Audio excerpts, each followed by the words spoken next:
Yeah, so I was just talking about fasting. Next question, it was a really beautiful question about raw food Ayurveda. So, what led me to discover Ayurveda can be raw? How can we adapt Ayurveda into our raw practice? How can raw foods and Ayurveda be merged? And basically, this comes down to, Ayurveda is the science of life. It is an ancient Indian medical system that is concerned with balancing and helping our ever-changing ecosystem of our body, mind, soul, and spirit adapt to our ever-changing, constantly changing external environment of this world that has seasons and climate and pollutants and problems and other people. Everything's constantly changing. We're getting older, we're moving around through space and time, and Ayurveda seeks to bring that back into balance through food, using food as medicine, through herbs, and through other preventative measures, as well as there are treatment measures as well. So I was drawn to Ayurveda actually 8 years ago now, I think was the first time I heard about it. I bought this book called Mind Body Healing Depression and Anxiety the Mind Body Way. And I had been on psych meds for a while, for years, and had kind of been to therapy, but like not really, and had been learning a little bit about how to make my own food and going more plant-based. And when I discovered this book, it just resonated. I had been a yoga practitioner for already almost 10 years then. I started yoga when I was 15, and then discovered Ayurveda around age 22, 21-ish. And I just, it resonated so much. Oh, you mean you can use food as medicine? You can actually, really start to eat more and more plant-based foods and let go of animal products. Okay. You can make these certain chutneys and they'll help you with your depression. I mean, that was wild. That was wild to me back then. That was such a crazy idea. But at the same time, I was like, I gotta do this. And I went to Earth Fare, the health food store, and got all the different ingredients, and I was making the chutneys and the recipes and following all these food blogs and stuff. And congrats on your weight loss there, 200 pounds. That's, rock on. So finding Ayurveda then, I incorporated bits of that into my lifestyle and really found a lot of healing. At the same time, I went fully plant-based, I went vegan, I had this massive spiritual awakening. It was all the things, left a toxic relationship, stopped drinking, stopped doing drugs. I'd been, drinking a lot of alcohol and doing a lot of drugs, and just was really, really miserable at that time. So Ayurveda was a lifeline to me. And I kind of put it on the back burner though for a while and didn't revisit it until, again, 4 years later. I was doing a bit of a food blog and recipe blogging. Was wouldn't it be cool if there was a food blog with the recipes, and underneath the recipe it had vata, pitta, kapha, the 3 doshas, and said if the recipe was good for them and how they could change the recipe in order to be more balancing. And then I didn't do it. But, I had the idea back then. And then the next year, I actually went to India and I studied Ayurveda and yoga at an ashram called Srimath. And it was just the most beautiful experience. I went there as a raw vegan with the plan, I'm going to stay raw. I told everybody, told them what I eat, how I eat, to stock the food, because it was just a vegetarian place. They still serve ghee and milk, and of course pretty much everything was cooked. So during my Ayurveda classes, man, they were giving me a hard time about being raw vegan, believing that was the path and all of that. And so they were constantly challenging me, and I was very insecure because I wasn't steady enough yet in the raw vegan diet. I still had doubts. I was still like working through a lot of doubts, because a lot of this diet is mindset, is being like super solid on this is what you're gonna do and this is how you're gonna do it. So anyway, I learned a lot in the Ayurveda courses, but they were very much like giving me a hard time and saying like, you know, it's too sattvic of a diet. Like you need to be a like very experienced, enlightened yogi or meditator to be able to maintain the diet, because it always leads to cravings. It always makes you fall off. You can't accommodate all 6 of the tastes. You know, it's just sweet if you're eating more fruitarian, or it's just like the bitter and salty taste if you're eating more of like a high fat, green based, salty food kind of approach. Like you're not getting everything you need. So they're very against it. And you know, that kind of threw me for a loop for a while, and I sat with it. I continued to be raw vegan while I was there. And then in the next few years, I was like, no, I think the way to do raw long term, like raw vegan is my truth, that's my path, that's what I believe is optimal for me based on my experiences, and can be incredibly helpful and healing for many others. I started incorporating the Ayurvedic principles and really thinking about how can they come together and synergize. And, you know, some like hardcore Ayurveda person would probably be like, she's off her rocker, like you can't eat raw tomatoes. And it's like, dude, raw tomatoes are awesome.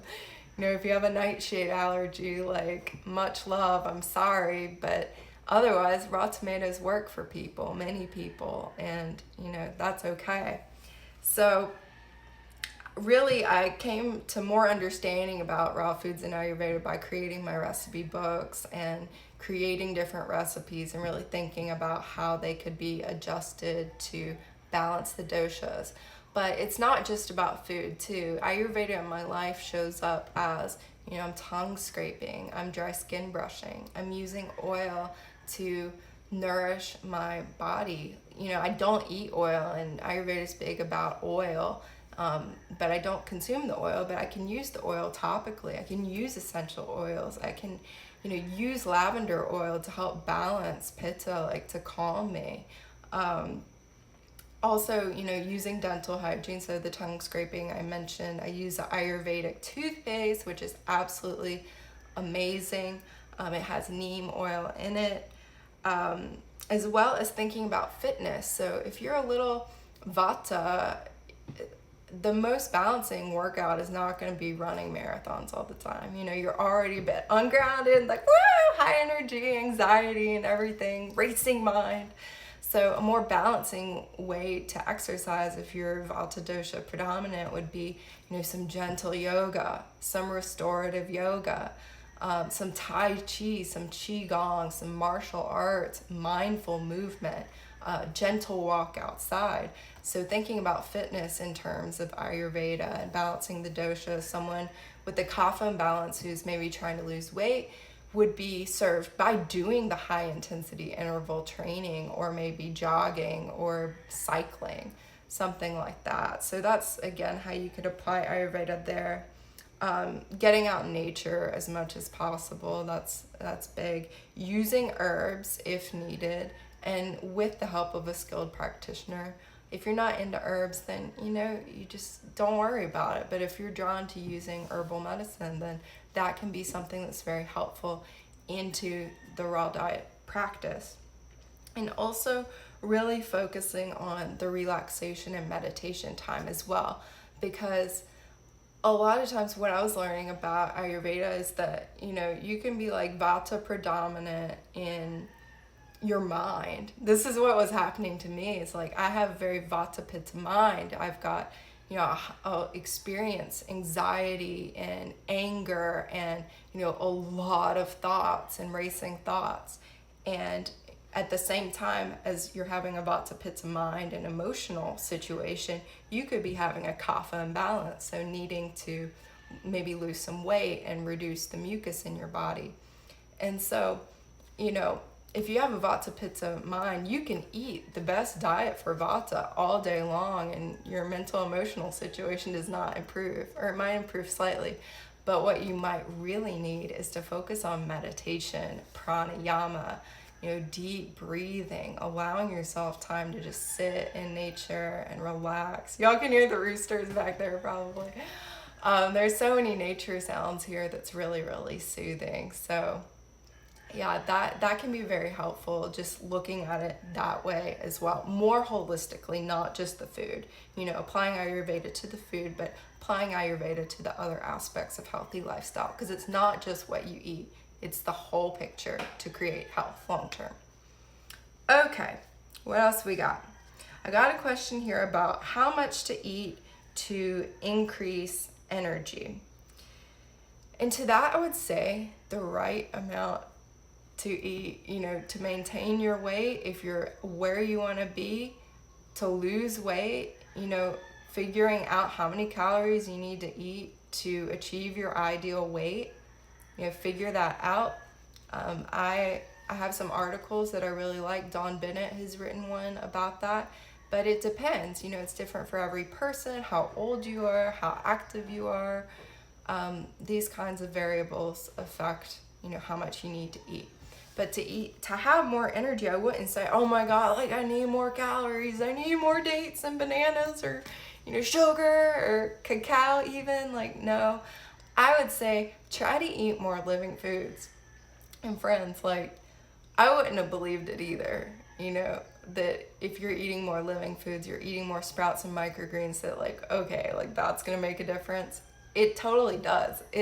You get kind of like a buzz. Some days I have just so much energy from my green smoothies where I'm putting in a cup of sprouts and microgreens, and maybe I've put in some, vitamin mineral green powder or something like that has barley grass juice powder and wheatgrass juice powder. That can really elevate the energy levels without you having to shove in your face, 20 extra bananas or something, and then be eating too many calories and dealing with a whole other problem. So it suggests living foods, more greens, and something like a barley grass juice powder or wheatgrass juice powder for higher energy levels. And also, obviously, make sure you're getting enough sleep. Just enough, not too much, not too little. And that will really help, as well as not eating a big dinner and then trying to go to sleep. If you can have your dinner and then wait a few hours before you go to sleep, that's the best. I really find that to be very helpful, and my quality of sleep is a lot better. So I'm waking up in the morning and being like, whoo, let's go. Okay, let's start the day. But if I'm digesting all night long, I don't feel like that in the morning. I wake up, I'm like, oh my God, I have to do my workout before I can eat. But if I've given myself enough time and I've gotten deep sleep, then, I'm waking up, I'm ready to go. Let's meditate, let's go outside, let's play with the kitty, let's garden, let's tend to the microgreens and sprouts, let's do all the things. Let's do the high intensity interval training and just rock on. So hope that helps.